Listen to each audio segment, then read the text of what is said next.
दोस्तों नमस्कार। आज के इस वीडियो में हम आज या कल की बात नहीं करेंगे। हम बात कर रहे हैं 2029 की। चौंकिए मत, क्योंकि 2029 भी बहुत दूर नहीं है, लेकिन नरेंद्र मोदी वर्सेस कौन, यह प्रश्न 2014 के बाद से बदस्तूर बना हुआ है। 2014 का चुनाव तो चलिए फिर भी एक तरीके से टेक्निकली मनमोहन सिंह वर्सेस नरेंद्र मोदी लड़ा गया, क्योंकि डॉक्टर मनमोहन सिंह प्रधानमंत्री थे देश के, 10 साल से वो प्रधानमंत्री रहे, और उसके बाद नरेंद्र मोदी वर्सेस डॉक्टर मनमोहन सिंह। लेकिन उसके बाद आप देखेंगे तो न तो 2019 में विपक्ष की ओर से कोई प्रधानमंत्री का कैंडिडेट सामने आया और न ही 2024 में। तो सवाल अब 2029 पर आकर टिक गया है कि 2029 में नरेंद्र मोदी वर्सेस हु, कौन है नरेंद्र मोदी वर्सेस। जितने भी पैकेजेस हम डाल रहे हैं इन दिनों, और कुछ चीजें आईने की तरह साफ होती हैं, बिना किसी लाग लपेट के कहने की हमारी आदत है और तथ्य के साथ हम बात करते हैं। बीते दिनों जो पैकेजेस हमने आम आदमी पार्टी या अरविंद केजरीवाल से जुड़े हुए डाले हैं, अपलोड किए हैं, आप उनके कमेंट बॉक्स में जाइए, और उन कमेंट बॉक्स में जब आप जाएंगे तब आप ये पाएंगे कि अरविंद केजरीवाल देश के प्रधानमंत्री बने, इस बात को लेकर जो आम पब्लिक है वो कमेंट बॉक्स में अपनी प्रतिक्रिया रख रही है, अपनी राय जाहिर कर रही है। ये बता रही है कि 2029 में प्रधानमंत्री जो प्राइम मिनिस्ट्रियल कैंडिडेट हैं वो अरविंद केजरीवाल हो सकते हैं। और यही नहीं, ये तो हमने आपको अपने प्रमाण दिए कि जो हमने पैकेजेस डाले हैं आम आदमी पार्टी और अरविंद केजरीवाल से जुड़े हुए। अगर आप एक्स पर जाएंगे, ट्विटर पर जाएंगे, तब आप वहां देखेंगे कि बहुत सारे लोग अरविंद केजरीवाल को प्रधानमंत्री के कैंडिडेट के तौर पर देख रहे हैं, उनका मूल्यांकन कर रहे हैं। चुनाव में हार जीत लगी रहती है। आप दिल्ली विधानसभा चुनाव की हार से आप अरविंद केजरीवाल के कद का मूल्यांकन नहीं कर सकते। किसी की हार या जीत से उसके कद का मूल्यांकन नहीं होता।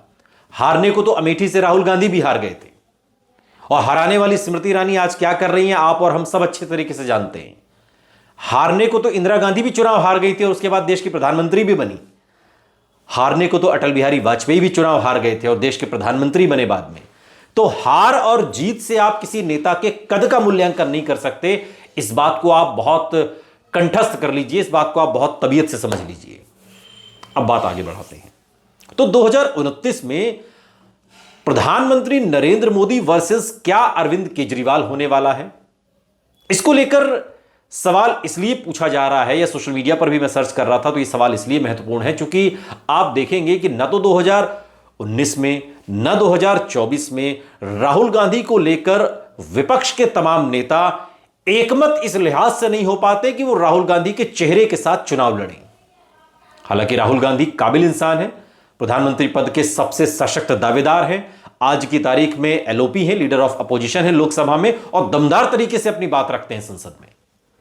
लेकिन बावजूद इसके विपक्ष के सारी पार्टियां, चाहे वो समाजवादी पार्टी हो, चाहे वो तृणमूल कांग्रेस हो, चाहे वो दक्षिण की पार्टियां हो, कोई भी पार्टी राहुल गांधी को प्रधानमंत्री के कैंडिडेट के तौर पर पेश नहीं करना चाहती। राहुल गांधी की जिगरी दोस्त वाली पार्टी आरजेडी भी। तो राहुल गांधी को लेकर यह जो संशय बना हुआ है, इस संशय को क्या अरविंद केजरीवाल के खांचे में जब फिट करके देखा जाएगा तो वो चीजें साफ साफ दिखाई देंगी। क्या अरविंद केजरीवाल 2029 में प्रधानमंत्री पद के लिए चेहरा हो सकते हैं अपोजिशन का? यह एक बड़ा सवाल है। आम आदमी पार्टी लगातार इस बात को कहती रही है कि इंडिया ब्लॉक से हमारा कोई रिश्ता नहीं है। इंडिया ब्लॉक बनाया गया था लोकसभा चुनाव के लिए। लोकसभा चुनाव संपन्न हो गया, जिन्हें जीतना था वो जीत गए, जिन्हें हारना था वो हार गए, और उसके बाद किसी भी विधानसभा चुनाव में हमारा किसी से कोई गठबंधन नहीं है। हम अकेले अपने दम पर चुनाव लड़ेंगे, जितनी भी सीटों पर लड़ें। बिहार में ताजा एग्जाम्पल आपने देखा, 99 सीटों पर दावेदारी थी, उसके बाद 83 सीटों पर आम आदमी पार्टी ने चुनाव लड़ा और 1.5 लाख से ज्यादा वोट उसने हासिल किए। उत्तर प्रदेश में आप देख रहे हैं कि संजय सिंह जिस तरीके से बीते 10 दिनों से पदयात्रा निकाल रहे हैं, और उन्हें अवध के क्षेत्र में भारी जन समर्थन भी मिल रहा है। लोग पसंद कर रहे हैं उनको, उनकी यात्रा को, उनके साथ जुड़ रहे हैं। हमने इस पर एक पैकेज किया कि क्या यह जुड़ाव अखिलेश यादव के लिए एक संजीवनी का काम करेगा, क्योंकि उत्तर प्रदेश में अखिलेश यादव को भी मजबूत साथी की जरूरत है। यह बात वो भी समझ रहे हैं। अकेले अपने दम पर सत्ता हासिल नहीं की जा सकती, और संजय सिंह जिस तरीके से जन समर्थन जुटा रहे हैं रोजगार दो न्याय दो के जरिए, तो अरविंद केजरीवाल और अखिलेश यादव की दोस्ती भी बड़ी गाढ़ी है। तो यहां से भी अरविंद केजरीवाल को मजबूती मिल सकती है। अरविंद केजरीवाल के संबंध हम सभी जानते हैं ममता बनर्जी से भी बहुत अच्छे हैं। ममता बनर्जी को वो प्यार से दीदी कहते हैं, और ममता बनर्जी अरविंद केजरीवाल को अपना भाई मानती हैं। कल को प्रधानमंत्री पद के लिए अगर एक ऐसे चेहरे की तलाश हो जिसमें राहुल गांधी जैसी पेचीदगी ना हो, राहुल गांधी जैसी असहमति ना हो तमाम दलों में, तो अरविंद केजरीवाल बिल्कुल फिट बैठेंगे, और उसमें उन्हें ममता बनर्जी का समर्थन भी मिल सकता है।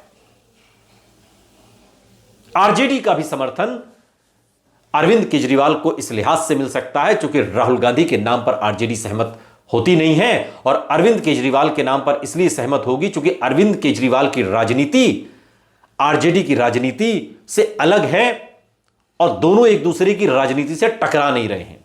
दोनों के वोट बैंक टकरा नहीं रहे हैं, दोनों के बीच कोई संघर्ष नहीं है। बेशक आम आदमी पार्टी ने बिहार में लोकसभा का चुनाव लड़ा, और पहली बार 2014 में, और अब बिहार में विधानसभा का चुनाव लड़ा, 99 सीटों पे दावेदारी थी, 83 पर लड़ी, लेकिन तब भी आरजेडी के मन में उस तरीके का खौफ नहीं है कि ये हमारी राजनीति में सेंध लगा देंगे।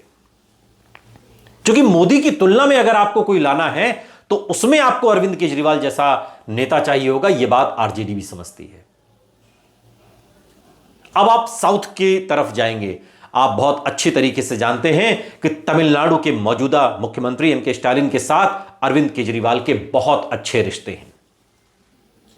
साउथ के चेहरे को प्रधानमंत्री के तौर पर पेश करने की कवायद तो कई बार हुई, लेकिन आम जो व्यावहारिक राजनीति है उसमें दक्षिण भारत की राजनीति करने वाले तमाम नेता सेंट्रल की पॉलिटिक्स में अपने आप को फिट नहीं मानते, और उसकी वजह है हिंदी।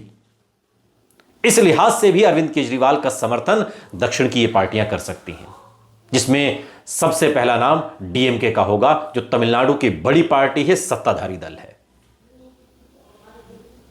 और तमाम छोटी छोटी जो दल हैं लोकसभा के स्तर पर, जिनकी 1 सीटें 2 सीटें हैं, उनको भी अरविंद केजरीवाल का समर्थन लेने में, समर्थन मिलने में, समर्थन देने में कोई परेशानी इस लिहाज से नहीं हो सकती, क्योंकि अरविंद केजरीवाल की जो राजनीति रही है उसमें अभी तक इन लोगों से टकराने की राजनीति नहीं रही है।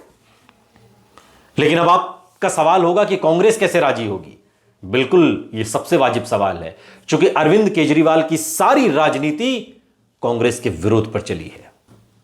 दिल्ली में आम आदमी पार्टी की सरकार बनी तो कांग्रेस के विरोध पर बनी। कांग्रेस का ही सारा वोट बैंक अरविंद केजरीवाल के साथ है दिल्ली में।